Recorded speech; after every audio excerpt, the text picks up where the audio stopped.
మన శ్రమ లేకుండా ఎవడు కూడా పైకి రాడు. శిలా నీవే, శిల్పి నీవే, శిల్పము నీవే, సృష్టిలో గాయపడకుండా హృదయం గేయమవుతుందా?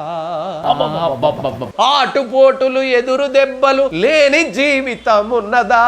వెన్నుపోటుకు బెదిరిపోకు, నమ్మి నువ్వు మోసపోకు, నమ్మినోళ్లను వదులుకోకు. ఏది సత్యమో సత్యమో, ఏది ధర్మమో ధర్మమో, ఏది స్వార్థమో ఏది వ్యర్థమో తెలిసి నడవాలోయ్. మంచి చెడులను వేరుపరిచే హంస నీవేనోయ్. విజ్ఞానం ఒక్కటే చాలదు, వివేకమును అలవరుచుకో.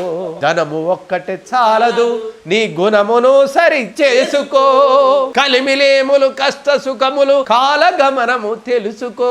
మనిషి ఋషిగా మారేటందుకు మార్గమన్నది ఎంచుకో. శిలా నీవే, శిల్పి నీవే, శిల్పము నీవే, సృష్టిలో